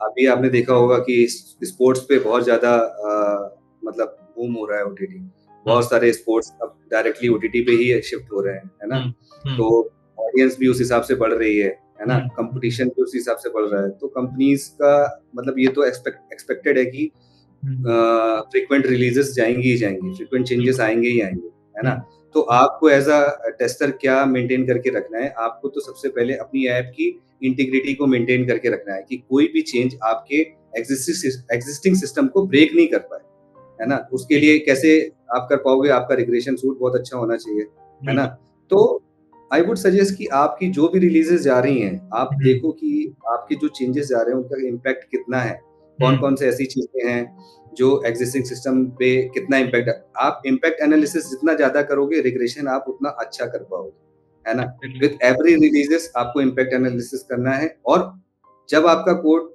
आपका लाइव हो जा रहा है, उसके बाद आप अपना हर बार अपना रिग्रेशन जो है अपडेट करो विद एग्जिस्टिंग जो भी आपका कोड नया गया है, तो उसका हम्म, क्या इम्पैक्ट था वो भी ऐड करो। तो जब आप हमेशा ये मतलब कंसिस्टेंटली ये सारी एक्टिविटी करते रहोगे ना, कभी आपके रिग्रेशन में दिक्कतें नहीं आएँगी, है ना? हम्म, और आपका रिग्रेशन हमेशा इंटैक्ट रहेगा, आपकी एप्लीकेशन की इंटीग्रिटी हमेशा इंटैक्ट रहेगी। कभी जितना हम्म, अच्छा आप एनालिसिस करोगे, आपको नॉलेज होगी उस फीचर के बारे में, है ना? हम्म, जो भी नया हम्म, फीचर जा रहा है, अगर आप हम्म, उसको जितना अच्छे से समझोगे, जितने अच्छे से उसके टेस्ट केसेस लिखोगे, उसके हम्म, इम्पैक्ट एनालिसिस करोगे, उतना ही अच्छा आप रिग्रेशन कर पाओगे। Okay sir, this is the last question of this particular podcast. इसमें मैं दो डिफरेंट क्वेश्चंस को इकट्ठा पूछ के एक कोलैब करना चाहूंगा।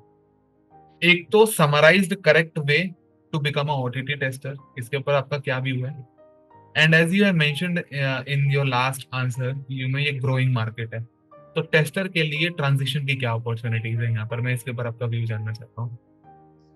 देखो आप टेस्टिंग के लिए तो सबसे पहले अगर कोई फ्रेशर है इसमें आना चाहता है, तो उसके लिए एक काम ये कर सकते हैं कि उसको सबसे पहले उसको देखना होगा कि मुझे पहले तो चीज़ें समझनी पड़ेंगी। मतलब टेस्टिंग पॉइंट ऑफ व्यू से आपको क्या आता है दैट इज़ तो different thing. OTT point of view से आपको क्या आता है, क्या नहीं आता। तो आपको चीज़ें समझनी पड़ेंगी। आपको समझना पड़ेगा ओटीटी सिस्टम कैसे वर्क करता है, क्या-क्या मेन चीज़ें ओटीटी में होती हैं, ऑडियो-वीडियो कैसे काम करता है ना? ओके। तो वो सारी चीज़ें आपको बेसिक अंडरस्टैंडिंग होनी चाहिए चीज़ों की। बाकी तो आप आओगे सिस्टम में धीरे-धीरे सीख जाओगे। मैं भी कोई पहले से सीख के नहीं आया था, मैं सिस्टम में था। धीरे-धीरे नॉलेज मिली, कुछ अपने से सीखा, है ना? कुछ समझा, कुछ लोगों से जो मिलते गए, मतलब डिफरेंट अ, टेक्नोलॉजी के जो लोग साथ के थे, तो उनसे भी सीखने को बहुत कुछ मिला, उनसे साथ बैठ के सीख के। तो आप लर्निंग तो आपकी कंटीन्यूअस होती रहेगी, बट बेसिक आपको अंडरस्टैंडिंग होनी चाहिए ओटीटी के अंदर एंटर करने के लिए, ठीक है? अभी क्या होता है कि जनरली आपको बहुत कम लोग मिलेंगे जो मतलब ओटीटी पे नॉलेज है जिनको, है ना? तो मतलब मैं ये चाहूँगा कि लोग और इसको पढ़ना स्टार्ट करें। थोड़ा मतलब टेक्नोलॉजी तो ओवररेटेड है, बट मतलब ये जो नॉलेज है ओटीटी की बड़ी अंडररेटेड है। लोग जनरली लोगों के पास नहीं है, मतलब मैंने तो यही देखा है। तो ओके। आपको पढ़ना स्टार्ट करना चाहिए, चीज़ें समझना स्टार्ट करना चाहिए, भले वो आपके काम की है, नहीं है, बट यू शुड अंडरस्टैंड कि चीज़ें ओके। कैसे चल रही हैं। और जितना अच्छा आप पढ़ोगे, जितना अच्छा आप समझोगे, उतना अच्छे तरीके से आप अपने काम को कर पाओगे। एक टेस्टर के लिए क्या होता है, किसी चीज़ को टेस्ट करना। अब मेरे को किसी चीज़ को टेस्ट करना है, अगर मुझे उसकी नॉलेज ही नहीं है कि वो चीज़ कैसे काम करती है, क्या करती है, उसके अंदर चीज़ें क्या इम कौन-सी चीज़ क्या इम्पैक्ट डाल सकती है, तब तक मैं अच्छे टेस्ट केस नहीं लिख पाऊँगा, ना अच्छे से उसको बिल्कुल। टेस्ट कर पाऊँगा, ना उसको फिर फर्दर ऑटोमेट कर पाऊँगा अच्छे से, तो है ना? ओके। तो जितना अच्छा आप फंक्शनली टेस्ट करोगे, उतना अच्छा ही आप उसको ऑटोमेट भी कर पाओगे, है ओके। ना? तो कई जगह आपने देखा होगा कि कुछ लोग बड़े जेनेरिक से ऑटोमेशन लिख देते हैं, है ना? और मतलब वो कुछ इंक्लूड्स नहीं कर पाते हैं हम्म, जनरली, मतलब फंक्शनैलिटी उसको बहुत ज़्यादा कवर नहीं कर पाते। तो क्या होता है कि वहाँ लैक ऑफ नॉलेज होता है। अगर ओके। आपको अच्छा नॉलेज है तभी आप अच्छे से ऑटोमेट कर पाओगे चीज़ों को, हम्म, है ना? अच्छे ओके। टेस्ट केस कर पाओगे फिर वही ऑटोमेट होगा। तो ओके। एक तो ये चीज़ है। दूसरा आपका क्वेश्चन था कि ग्रोइंग है, हम्म, तो टेस्टर के लिए क्या अपॉर्च्युनिटीज़ है? तो तो देखो जैसा कि ग्रोइंग है तो आपको भी अपने आप को एनहांस करना पड़ेगा, अपने स्किल सेट में एनहांस करना पड़ेगा, है ना? अभी एआई का बहुत ज़्यादा ट्रेंड है मार्केट में, ठीक है? हर हर जगह एआई बहुत अच्छे से तरीके से यूज़ हो रहा है। तो अब ओटीटी में एआई बहुत जगह यूज़ हो सकता है ना? जैसे फॉर एग्ज़ाम्पल आपका रिकमेंडेशन में सबसे ज़्यादा यूज़ हो सकता है एआई, कि हम्म, सपोज़ मैं एक यूज़र हूँ, तो एआई आपको ये समझेगा कि आपका चॉइस क्या है। मतलब मैं अगर सपोज़ एक्शन मूवीज़ बहुत ज़्यादा देखना पसंद करता हूँ, है ना? या फिर मैं एक पर्टिकुलर एक्टर की या एक्ट्रेस की मूवी देखना ज़्यादा पसंद करता हूँ, है ना? कुछ मेरा एक पर्टिकुलर जॉनर है अपना, तो वो क्या करेगा अपने वी आपके व्यूइंग एक्सपीरियंस को एनालाइज़ करेगा और उसके बेसिस पे आपको रिकमेंडेशन देना स्टार्ट करेगा। तो ओके। इस पे भी बहुत ज़्यादा काम हो रहा है मतलब बहुत सारी ओटीटी कंपनीज़ में कि वो अब एआई बेस्ड रिकमेंडेशंस लेके आ रहे हैं कि आपको एआई बेस्ड रिकमेंडेशंस मिलेगा आपके डेटा के बेसिस पे, है ना? और इसके अलावा बाकी अगर टेस्टिंग में अगर मैं बात करूँ तो आप क्वालिटी वगैरह पे जैसे हमें उस समय डिस्कस कर रहे थे कि आप एक वीडियोज़ पे एआई को आप मतलब एआई के थ्रू आप ये देख सकते हो कि कहाँ पे ग्लिचेस हैं, कहाँ पे क्वालिटी डिग्रेड हो रही है, कहाँ पे ग्रीन स्क्रीन्स आ रही हैं, पैचेस कहाँ-कहाँ पे हैं। एरियाज़ आप एआई के थ्रू एनालाइज़ कर सकते हो और आप वहाँ पे फ्लैग रेज़ कर सकते हो। बिकॉज़ मतलब ह्यूमन आइज़ से आप देख सकते हो चीज़ें, बट बहुत सारी चीज़ें आप एक बार में एक साथ नहीं देख सकते। तो वहाँ पे आप एआई का सपोर्ट देख सकते हो कि वहाँ पे कोई कोई ऐसा एआई टूल जो मेरे को सपोर्ट कर सकता है या कोई ऐसी एआई टेक्नोलॉजीज़ है जो मेरे को वहाँ पे सपोर्ट कर सकती है। वो ओके। एक्सप्लोर कर सकते हो। आपको अपग्रेड रहना बहुत ज़रूरी है। जैसे-जैसे मार्केट अपग्रेड हो रहा है, आपको भी अपग्रेड होना पड़ेगा। आपको भी अपने स्किल सेट एनहांस करने पड़ेंगे, है ना? ओके। तो उस हिसाब से फिर आगे आप भी ग्रो करोगे। ओके। सो मैं इस पॉडकास्ट को पूरा समराइज कर देता हूँ ऑडियंस के लिए कि हमने कहाँ से स्टार्ट किया, किन पॉइंट्स को कवर किया और एक्चुअल में समराइज किया। We have started with your journey, like कैसे अपना जर्नी आपने स्टार्ट किया, ओटीटी प्लेटफॉर्म होता क्या है, OTT testing as a skill resume में किस तरीके से शोकेस कर सकते हो, ट्रांजिशन कैसे करना है, बेसिक कॉन्सेप्ट्स चले जाओ वापस बीसीएम से की बुकों में पढ़ लो, वो नेटवर्किंग कॉन्सेप्ट्स वो यहाँ यूज होने वाले हैं। Internet is an ocean of information, use it thoroughly. उसके अलावा आपने functional usability non functional aspects के ऊपर बात करी। उसके बाद आपने बताया कि इसमें डिफरेंशिएशन क्या है, audio, video, devices, growing market है, अपॉर्चुनिटीज क्या है, but upskilling is one of the thing जो आपको नहीं छोड़नी है। So thank you so much Rohit sir for joining and sharing your experience. And अपनी ऑडियंस के लिए एक छोटा सा डिस्क्लेमर भी कि I will mention the LinkedIn ID of Rohit sir with whole description. So जिसको रीच आउट करना है अपने क्वेश्चंस के साथ वो डायरेक्टली रीच आउट कर सकते हैं। सो thank you so much Rohit sir for joining and sharing your experience detailing. Thank you. Thank you, thank you, thank you God.